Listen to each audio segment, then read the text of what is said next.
Hi, everybody. Hi, everybody. My name's Chris. I'm an alcoholic. It's good to be here. What a great format.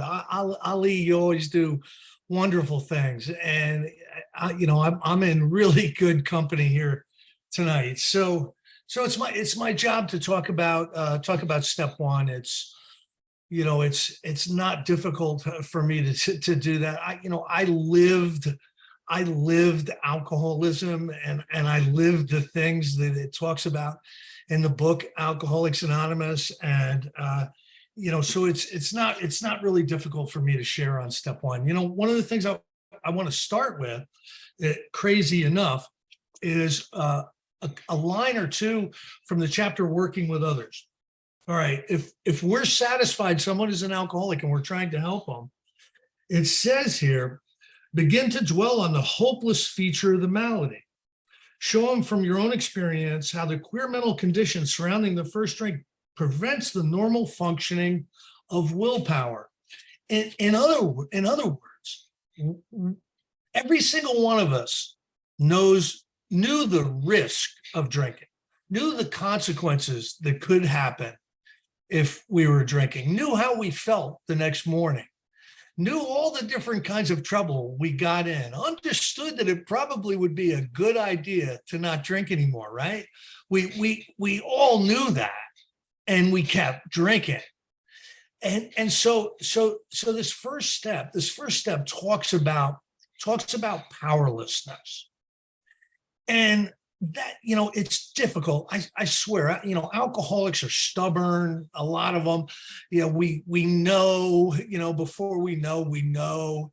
And sometimes it's very, very difficult for us to believe that a problem has us completely licked.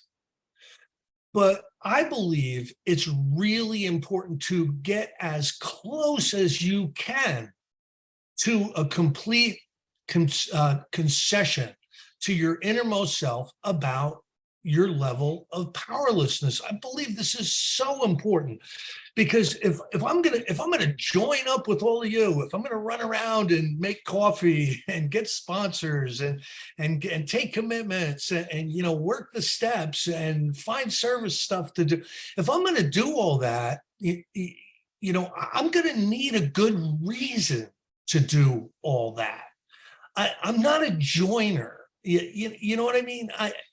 I'm an isolator. Alcoholism is an illness of isolation. I want to cut myself out of the tribe. I don't want to come running in and say, "Here I am, everybody." I want to like hide in my room somewhere and be by myself. So if I'm going to do this, if I'm going to engage in this thing called Alcoholics Anonymous, this thing called recovery, I really, really need motivation. I need to be painted into a corner. So from my own personal experience, here's what happened with me that revolved around step one. The very first time I started drinking, what the Dr. Silkworth calls the allergy to alcohol, hit me the first time I drank. I'm maybe 13 or 14, right? And I start drinking, and I'm drinking with two guys, and they have, half a glass, two-thirds of a glass, and they're done. They're done. They've had enough. What happened to me was I kept drinking. And this was going to happen over and over again for 20 years. When I would start drinking, if alcohol remained available to me, I would continue to drink it. And I'd play mind games, and I'd tell you stuff like, "Well, I party, man. Don't you party? I party. I'm a hard partier." whatever. However I had to internalize this continuation of putting alcohol in my body, I would do. And how it presented in me was like this. The first drink would always do one thing. It would ask for the second drink. The second drink would insist on the third drink. The third drink would demand the fourth drink. And I wanted the 29th drink more than I wanted the 28th drink. So what happens with me is it's a phenomenon of craving, they call it, right? It's an internal condition where if alcohol is introduced to my body, I want more alcohol. And maybe I'm thinking about it. Maybe I'm thinking, well, I've had 7. I probably, probably having 8 isn't a good idea. Maybe sometimes I think about it, but more often than not, I'm just grabbing the drink and drinking, just like it's normal. It's like breathing to me. Now, if you do that, it's going to cause problems. You're going to do drunk stuff. If you drink like that, you're going to crash cars. You're going to get divorces. You're going to catch the house on fire twice. You know what I mean? You're gonna piss people off. You're gonna show up at somebody's house and park on their cat, or you'll pass out on their couch, and in the middle of the night you'll rip down their window treatments to use as a blanket, and they'll wake up in the morning and they'll be really mad. I mean, all this kind of stuff is gonna happen if you drink like that. Okay. And it certainly happened to me. I got myself into some crazy situations. Now, understanding that when I start to drink, I get drunk, is that didn't tap my brakes for 20 years. I mean, it didn't stop me from putting the first drink in my body. Folks, I never took the first drink drunk. You know what I mean? So there's a second part to this powerlessness. And there's wonderful, the book Alcoholics Anonymous is vitally important for understanding the first step. It just is. I've never seen it explained in such understandable detail. So here's just a paragraph that talks about this. The fact is that most alcoholics, for reasons yet obscure, have lost the power of choice in drink. Our so-called willpower becomes practically non-existent. We are unable at certain times to bring into our consciousness with sufficient force the memory of the suffering and humiliation of even a week or a month ago. We are without defense against the first drink. How about if that's true? How about if you are without defense against the first drink? How about if that choice is not gonna be part of your consciousness? How about if we have to get in touch with a power greater than ourselves that will release us of this merciless obsession? How about if that's true? Now, this is a tough concession. I've worked with a lot of guys. I've worked with so many knuckleheads. It's just unbelievable. And to get them to that point where they truly internalize that they're powerless over alcohol going back in their body, it's really, really a tough sell. Because at certain times, we don't have the ability to stay separated from alcohol. So at certain times, maybe we do. So that confuses this whole thing. Well, I quit drinking for a month last year. Okay, well, you started drinking again, right? Oh, yeah, but I quit drinking for a month. So we play all these games with this lack of choice in drink. And one of the people that took me through the steps years and years ago kept me considering my experience to the point where I finally came to the conclusion that that's my experience. My experience is at certain times, alcohol goes back in my body. I don't want it to. I want to quit drinking. I don't want to be drunk. Alcohol doesn't care if you don't want to drink it. If you have this case of alcoholism. Now, that's a problem. That's a problem. Okay, a big problem. You've got a big problem when you're drinking because you get tongue chewing, knee walking, not able to operate your own pants zipper drunk if you're anything like me, right? Every time, and it's always a debacle and embarrassing and humiliating. So I have a problem when I'm drinking.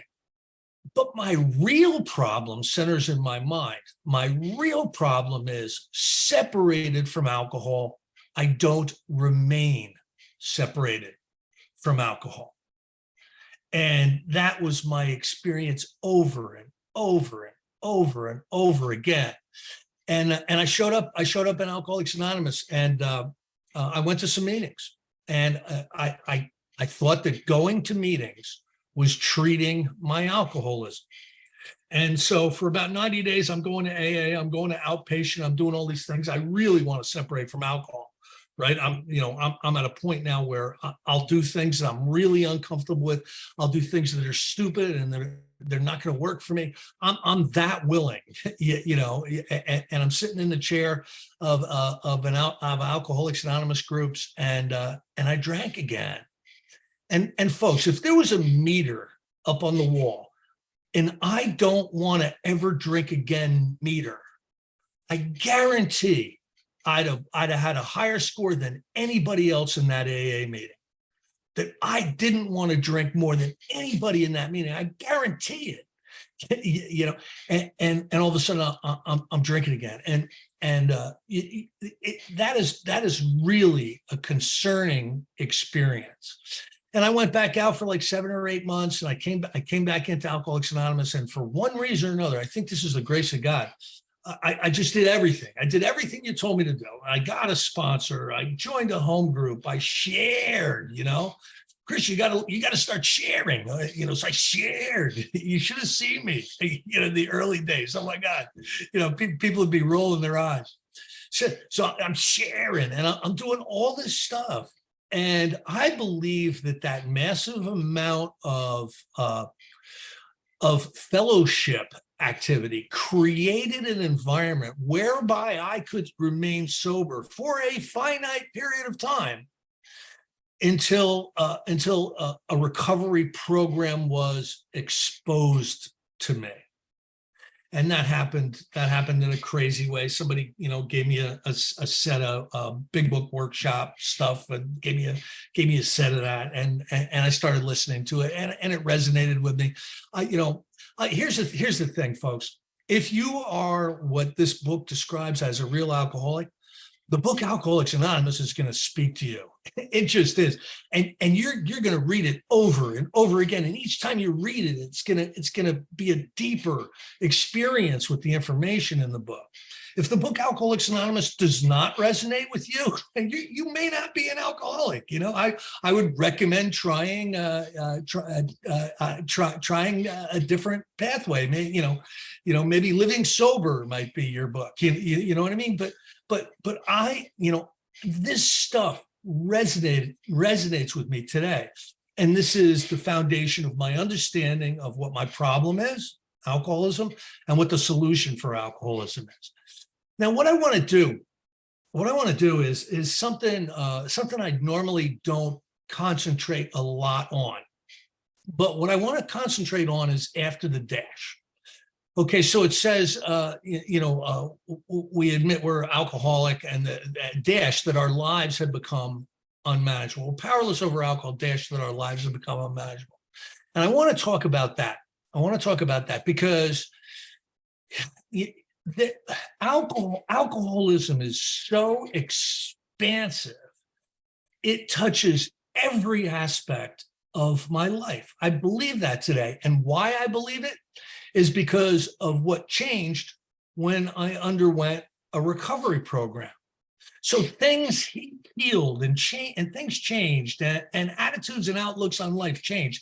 And all this, my personality was different. My thinking was placed on a much higher plane. I mean, there's all these millions of promises that happens when you actually engage in a recovery program, right? That's happened to me.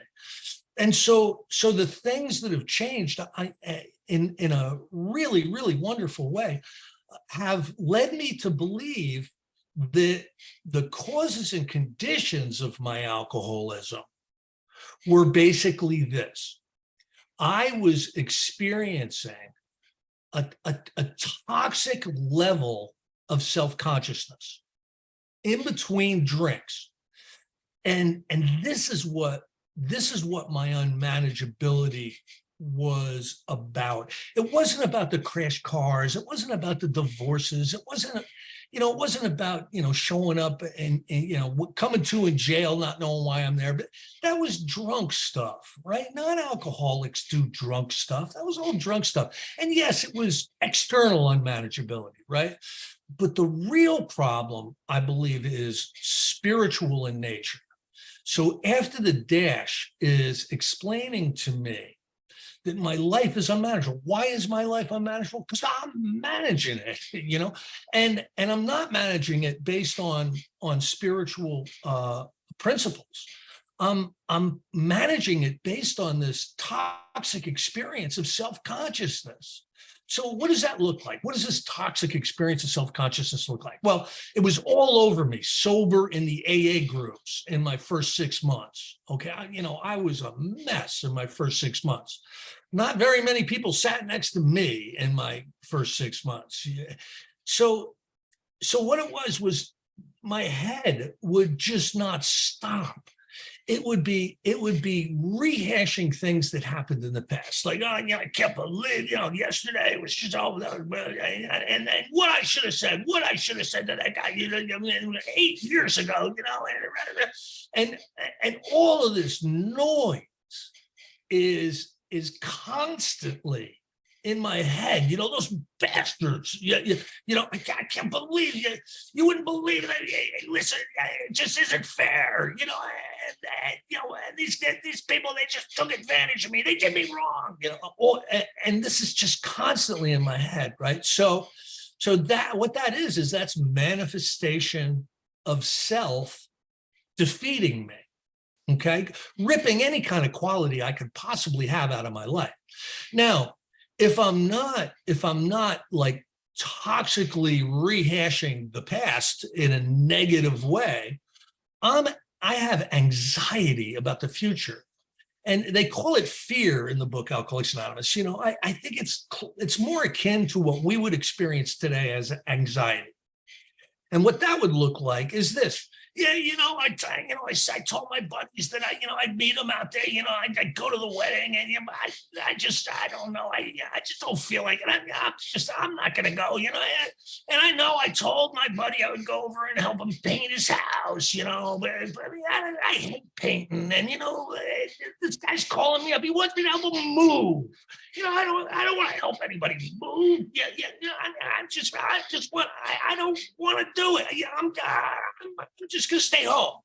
Okay, that's how my toxic experience of anxiety is going to defeat me. It's going to keep me from being where I need to be, doing what I need to do every time.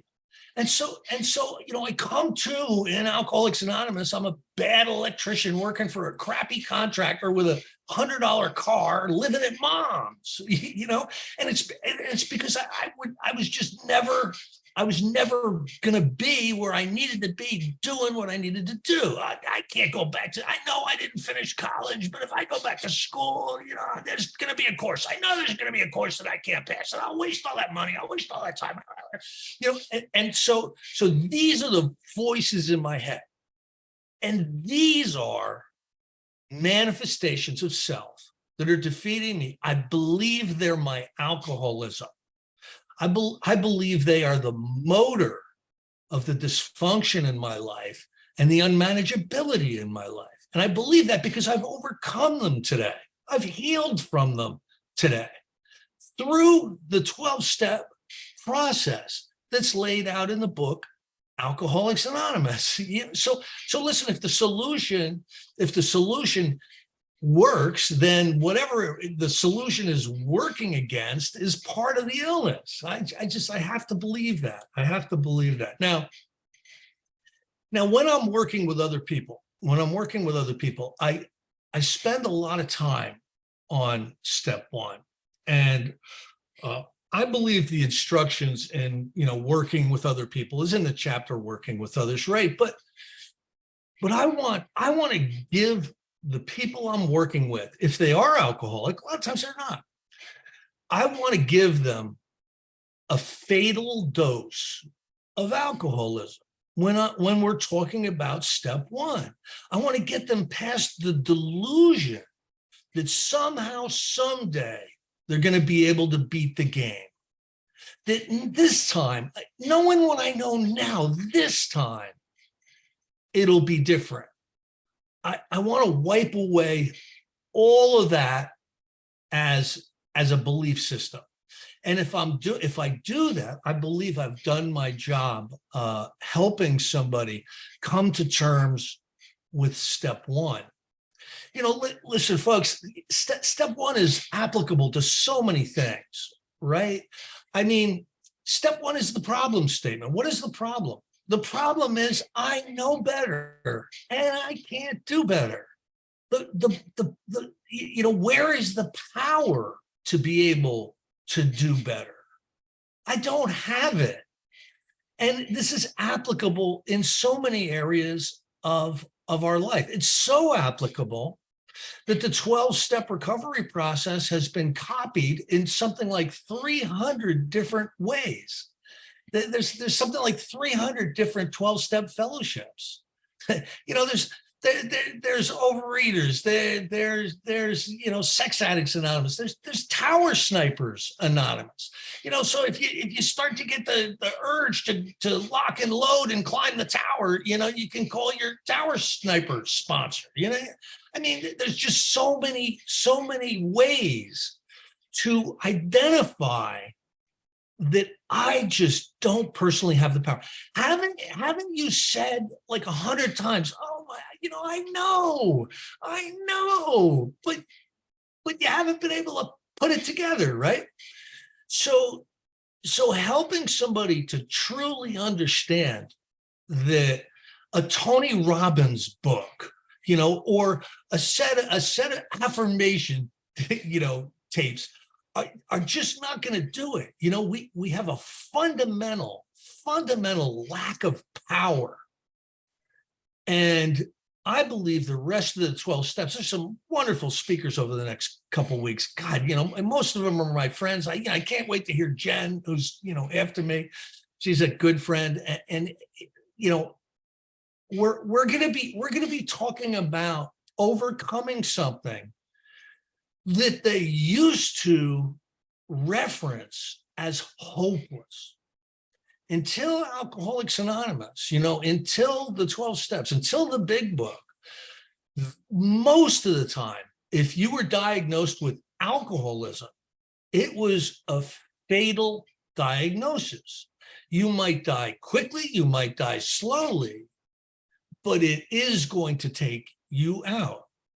And we have this opportunity to recognize the enormity of our problem, use that as motivation to engage in the rest of this recovery process that we are not going to understand when we go into it. We're not going to want to do it. None of these steps are something we were just about to do before we showed up in AA. You know what I mean? So we're going to need some motivation. And I believe this hopelessness is motivation. I want to tell a couple of stories.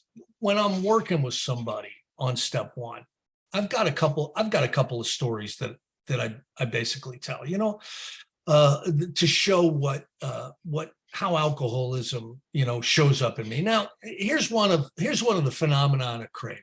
Okay, I'm 17 years old and I've got a 15-year-old girlfriend, and she invites me over to her house after school one day.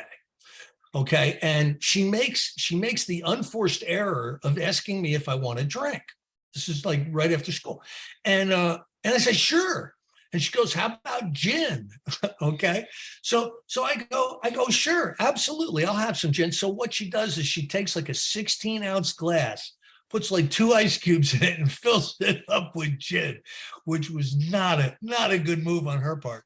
So within about an hour and a half, I am passed out drunk on her couch, and her parents come home. Yeah, you know what I mean? Oh, this is my boyfriend. I don't think he'll be waking up anytime soon. It was a debacle. And did I want to get that drunk, knowing that I was supposed to meet the parents. No, another time I started drinking because it would help me go to motor vehicle and get my driver's license back for a third DUI. And I hated cops. I hated the lights. I didn't like standing in line, detested paperwork, had to do all that stuff, right, to get my license back. And so I started drinking. By the time I got to motor vehicle, I was drunker than a hoot owl. And I go in there, I want my license back, for a 30. They're like, did you drive here? Now, where would something like that fall on a stupid meter? Yeah, you know what I mean? Getting really drunk to go get your driver's license back for a DUI. I mean, it would have pinned the needle on the stupid meter. But I'm not a stupid person. I'm a powerless person, right? So that's when I start drinking. When I'm not drinking, I'll tell everybody I'm done. I'll go to AA. I'll go to outpatient. I'll sign myself into treatment. But if I'm not engaged at a really, really intense level in this thing called Alcoholics Anonymous, the time and the place comes and I put alcohol back in my body. And the last story I'll tell you is I'm in AA for 90 days. I'm going to outpatient. I've told my boss and my family I'm done drinking. I'm done drinking. And I'm even going to all this stuff. That's how I feel about all this. And the thought crosses my mind that, all this AA stuff I'm doing, I bet if I bought a gallon of vodka and I drank it, it would remind me of why I'm doing all this. And it would act as extra motivation for me to really engage with this Alcoholics Anonymous thing. So I did that. I went and I bought a gallon of vodka and I started drinking it to improve my sobriety. I mean, I did not want to drink. The only reason I was drinking was to not drink. So I drank to not drink. Now, what that taught me was my illness rests in my mind. At certain times, I do not have what it takes to stay separated from alcohol. And I need you. I need all of you. I need a recovery program. I need service commitments. I need to be busy. I need to be helping other alcoholics.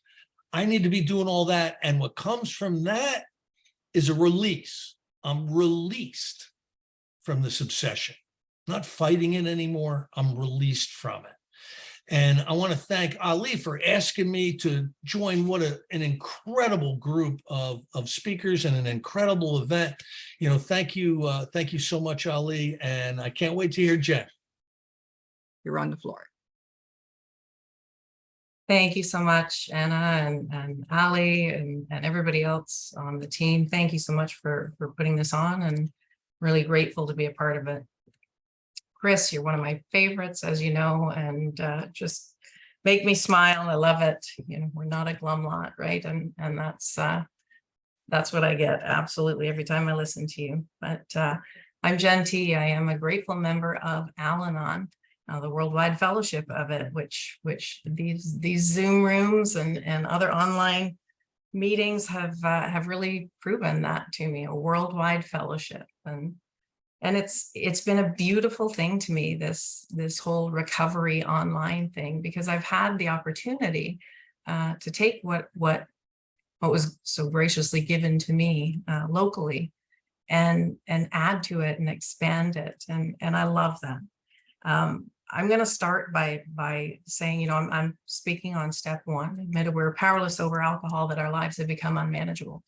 And when I first came around, I was around AA because I was with my loved ones in those rooms. And I didn't understand why, that step would apply to me, because I'm not powerless over alcohol. For me, I can take a drink, take it, leave it, doesn't matter.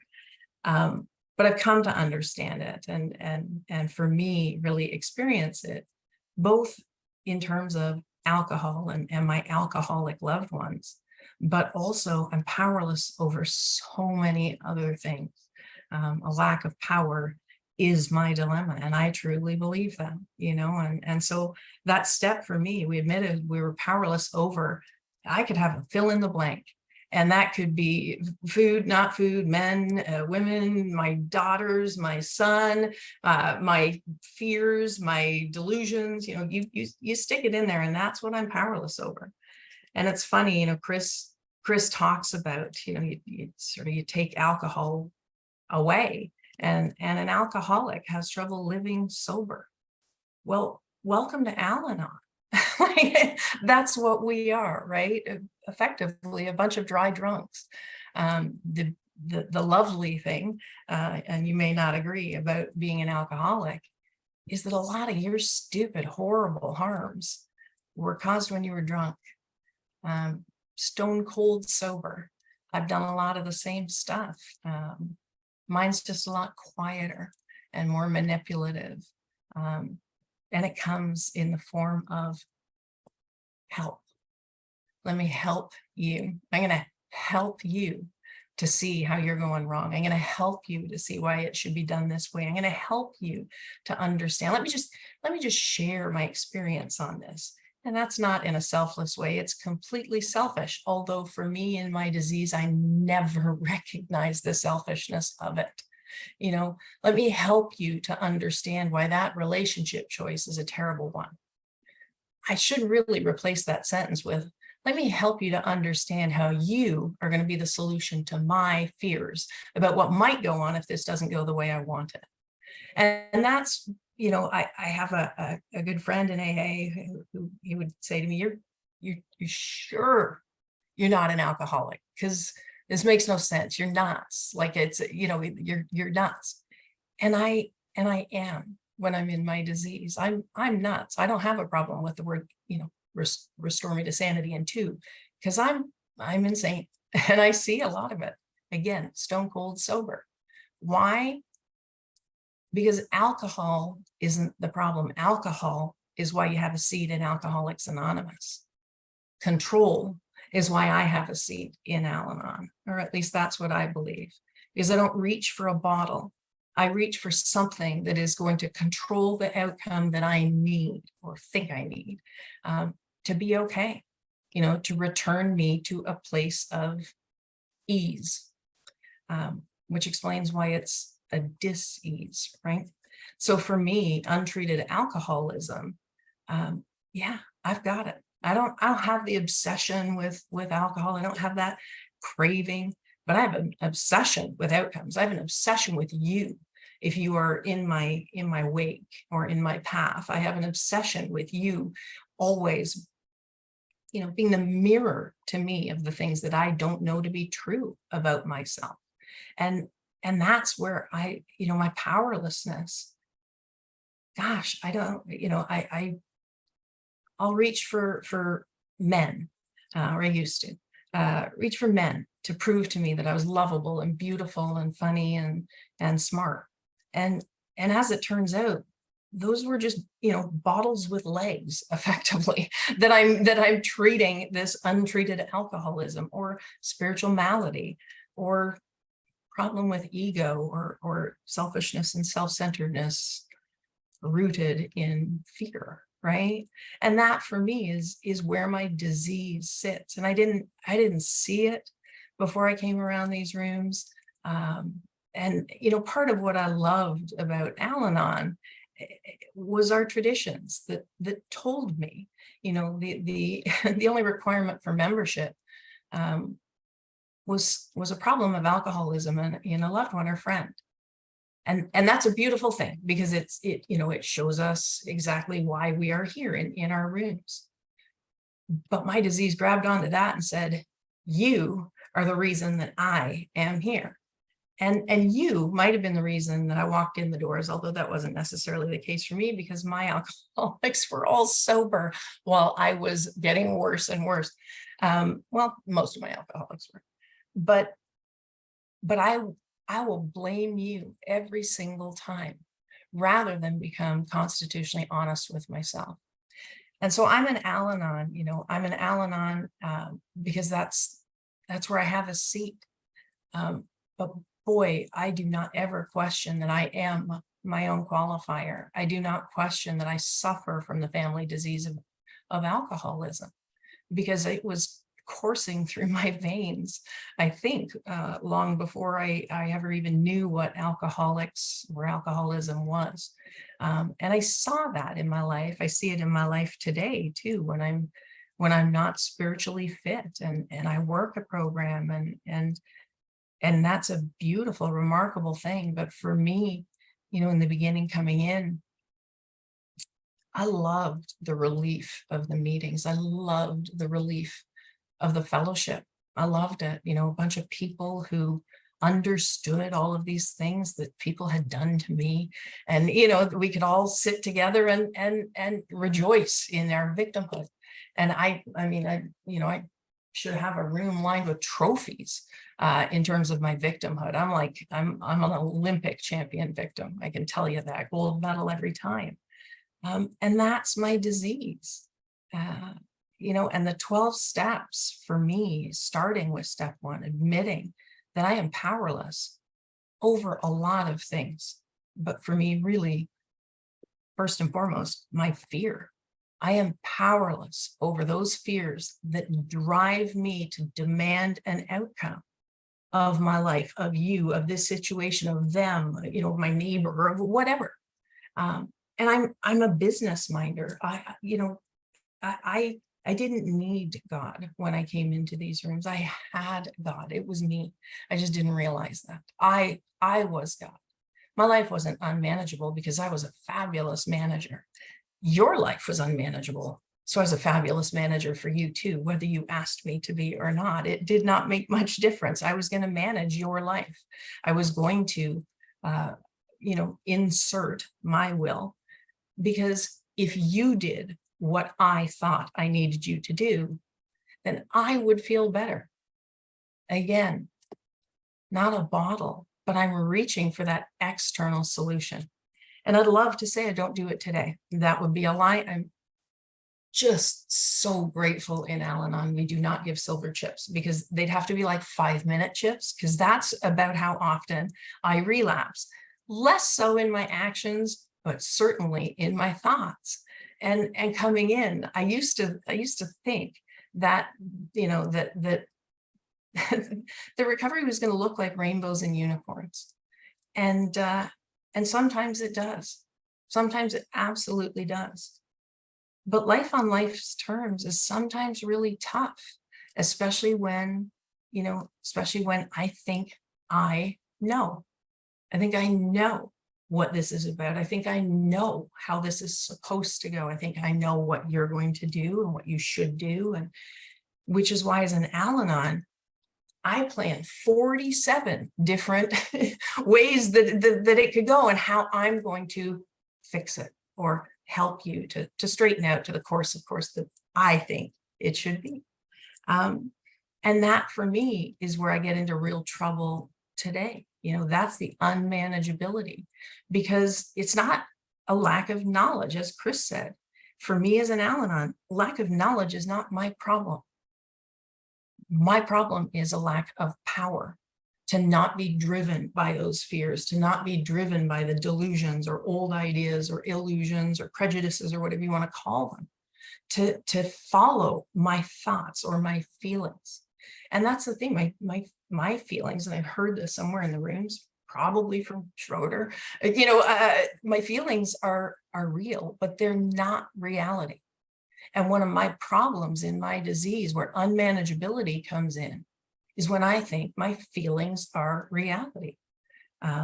This morning, I had a relapse. Pick up my silver chip after the meeting. I had a relapse this morning. Because my partner, who is a lovely human being, whose murder I have planned at least 10,000 times, my partner didn't tell me something. And I immediately felt disrespected and ignored and invisible. And, all of the things, give me any synonym of any of those words. But a good one to describe it would be, I felt powerless. And instead of God or the 12 steps, I reached for me and my self-will. And what that looked like was, have a fear that I'm unworthy or unlovable or ignored or not worth being considered or any of those other things that my disease tells me. And I'm under the delusion that I know what this is about, that he has purposefully, not told me these things. And my mind immediately goes, that doesn't work for me. So here's what's going to happen. And then I blasted him for it. And I'd love to say, Chris is clearly far more spiritual, far more recovered than I am, because yeah, Chris probably didn't do that today, but I did. And I work a pretty good program. But man, do I slip into that delusion that I have power over the things over which I am powerless. And when I'm not right with God, when I am not connected, which I wasn't this morning because I was late getting up and I didn't do my morning stuff, and Jenn was running the show. When I'm not connected with God, I'm separated from God, which means I'm separated from me, which means I'm separated from you. And my disease runs the show. And that looked like me ripping my partner and belittling and demeaning and shaming and making a big damn deal out of something that really wasn't a big deal. And then, of course I go, oh, now I need to apologize and make amends, which I really hate because he's actually the problem here. But I, at least, when I relapse now, I at least have this program of recovery and this God that I return to when I remember I'm not him. And I forget that. So,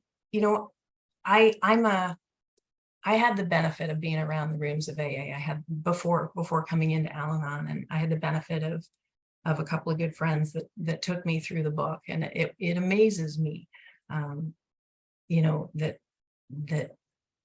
me, an Al-Anon, not a drinker, never, done the running naked through the streets or, climbed into somebody else's bed and, peed on their pillow in the middle of the night. That's not my experience. But I want to show you my book and you'll have a laugh. This is my big book, which is not conference approved literature, but it's very much a part of my recovery. This is how you know I'm an Al-Anon. This is my big book, and it's marked up, and I love it. And I say, if my house burns down, I get my kids first, and my pets second, and my big book, and then my husband, and my shoes might come first, but husband's somewhere down there. But this is my big book, right? And when I flip to page 51, so here's all of this stuff about more about alcoholism and Bill's story, and this stockbroker in the 30s who's a drunk, and I'm reading through and I'm going, yeah, I don't drink like that, but wow, is this me? I think like him. I just choose different solutions. And then I get to page 51, and and I'm reading this book, and it's like, how does this make sense? Because I'm not an alcoholic. How can a book where the literal title is Alcoholics Anonymous, how can it possibly apply to me? And I get to page 51, and it says, leaving aside the drink question. And after that, this book tends to talk about what alcoholism looks like when you take the drink away.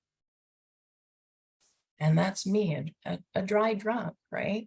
I'm just not in danger of any return to alcohol because I was never there. But I sure am in danger of alcoholism in my life.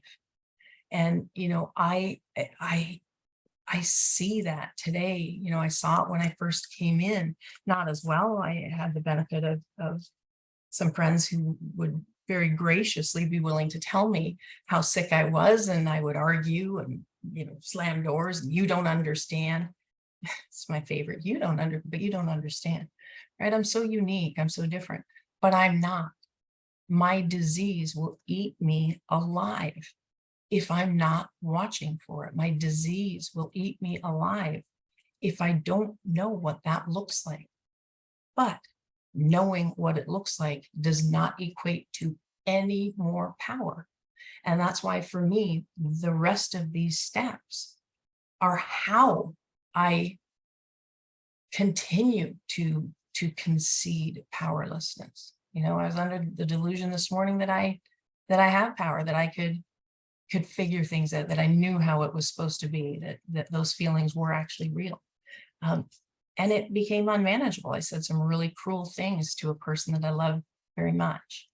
And I was a person that I don't believe God wants me to be. And the funny thing for me, you know, I used to kind of picture, you know, here's me and here's God, and this is the stuff that blocks me. Not today. Here's me and here's God, and the stuff that blocks me is inside, you know, and it's an inside job. I am that agent of God when I seek to be that. I am the person who can find forgiveness for things that on the surface seem unforgivable. I have the power to do that when I am linked with a God that I didn't think I needed, nor did I want. You know, it has changed my life, and my life becomes more manageable, not because I am managing it, because I am letting go of managing it. But even sometimes letting go is one of those things that I'm struggle to do, that I'm powerless over, which is why for me, it's about the discipline around the steps. It is about, you know, my 12th step work, trying to carry the message to others, working knee to knee for me with an Al-Anon, because they are a reflection of me. They are a reflection of my powerlessness and my unmanageability. As long as I seek to identify with, rather than doing what my disease wants me to do, which is separating from. You know, I seek God through these 12 steps, and, you know, God of our own understanding. And that was a great thing that served me. You know, I had served a different God. I'd served my feelings. I served my fears. And now I serve this God that I can't really describe. God for me is just there. But the beauty of the 12 steps is it isn't a God of my understanding, it's a God of my experience. And when I experience God, I recognize my powerlessness better. And I don't have to go there. I recognize the unmanageability. And for me, that is my untreated alcoholism. I mean, those terms are interchangeable to me. But those are my thoughts and my actions that follow when my thoughts, you know, I have a choice with every sort of feeling or thought. Although sometimes it feels like I don't, but I have a choice. I can either serve God, discipline through the steps that brings me to God, or I will be serving myself. There's no middle ground for me. There's no middle ground. And for me, you know, fear, it really drives everything. It really is the root, I believe, of my disease. And when I first did my first inventory, my 4th step, I have 5 fears listed: spiders and heights and water and I don't even remember the other. Oh, snakes and bare mattresses, which is a weird one, but 5 fears. That was it. Now, like, my fear around my children, my fear around what people think of me as a mother when my children make decisions that I don't like, my fear around finances, my fear around, you know, being 52 and menopause kicking my ass and what that looks like literally for my ass, you know, things like that. Like, I have fears that for me, if if I listen to those and those are my truth, I'm not anywhere close to God. I am God, and I am serving those fears. All I have some days is discipline to these steps, is working through with other people. And I need to do that. Sponsoring for me is such a big thing because, it makes me laugh every time that somebody's like, oh, I can't imagine my life without you. I'm like, how on earth are you under the delusion that I am more helpful to you than you are to me? Because without them, my disease, part of my disease is that I'm blind to my disease. It's shape shifting, and the powerlessness and unmanageability. I'll think things are gone and then they resurface, and one step to the left and there's my disease, and a little shuffle to the right and there's my disease, and I don't know it. And my life is unmanageable when I'm living in that. The big book talks about the bedevilments, having trouble with personal relationships, and can't control our emotional natures. Well, yeah, that was this morning. You all should have been at the cottage with me this morning. That was me, right? I'm smack dab in the middle of disease, thinking in self-righteousness and indignance and justification and blame. I'm not unmanageable. I'm right. And I might be sometimes. But there's a difference between being right and being serene. And that, to me, is the goal. A friend used to say, my goal is peace. And I think, you're an idiot. My goal is happiness. My goal is, everything that I want coming true in my life. Now, yeah, I get it. Because I used to think, that recovery looked like, calm amidst the storm. I now recognize I'm the frickin' storm. I am the storm. I didn't know I was the stupid storm, but I am. God is the calm amidst the storm. And I have to get plugged into that, because otherwise my life is unmanageable. I am out there causing harms to other people. Stone cold sober, still pointing the finger at you idiot alcoholics is the problem. And it's me all along.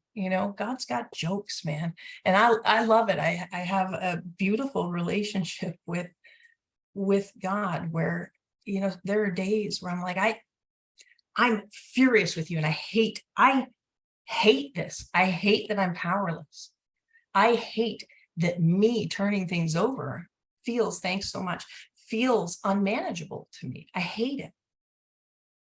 But somehow working these 12 steps that came out of a book from freaking alcoholics, they work in my life because I suffer from a spiritual malady. I'm blocked from everyone and everything. And then I use everyone and everything thinking it will be enough. And it never will be. And I have caused lots of harms in my life. That's what unmanageability has looked like, when those unmanageable thoughts become unmanageable actions, which they do every time I'm in my disease and without God, because it's like the yellow brick road. That looks like a path. And I somehow don't recognize that I'm on this disease trail. But that's where I go. And so I take this first step to the best of my ability. I admit that I'm powerless over alcohol, a zillion other things, and that my life has become unmanageable and will remain unmanageable if I don't continue through these steps. And, for me, I believe step 1 is about becoming constitutionally honest with myself. I had no idea how dishonest I was with myself. It just seemed to me that I was right, that I knew, and I didn't. And And working the rest of the steps continues to show me my step one, you know, the whole idea of step one and what it is. And I have to continue to experience it, because if I think of, for me, what my powerlessness looked like, you know, a few years ago when I came in, or what unmanageability looked like, I don't know, what month is it? September, in August, you know, I'm going to miss it, because that disease, cunning, baffling, and powerful, it'll take a step to the left. And if I'm not watching for it, if I'm not asking God to help me see it, if I'm not asking others to help me see it by seeking to see me in them, I'm in deep trouble, because I'm on that yellow brick road with my very fancy red shiny shoes, under the grand delusion that I'm managing well. And it's a dangerous thing. I want to read to you, because I know, you know, we've got this great thing with alcoholics about Al-Anons, just sit around and bitch and complain about their alcoholics. That's what Al-Anon's about. Sometimes you're right, absolutely. And I kind of had that. And I kind of thought, if I'm going to do that in a stinky church basement, I might as well just stay in my bathrobe at home and on my couch, because I can do that at home all the time, and I do. But our rooms, you know, when we find the 12 steps in our rooms, and those are rounded out by the 12 traditions and the 12 concepts, what a beautiful place to be. What a beautiful place to be be able to see my powerlessness and the unmanageability that results when it manifests in my life, and make that right, you know. So I just wanted to read to you, you know, this is how Al-Anon works, and it's page 45 on step one, and just a part of a paragraph. And it says, life is unmanageable whenever we lose perspective about what is and is not our responsibility.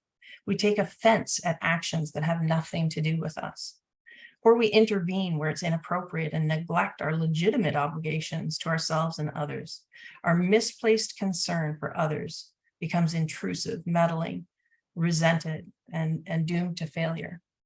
Step on the toes of others and they retaliate, kind of stuff. Instead of helping those we care about, we demonstrate a lack of respect for them and create discord in our relationships. Dry drunk, untreated alcoholism, right? Take the bottle away. And that's all of us. That's all of us.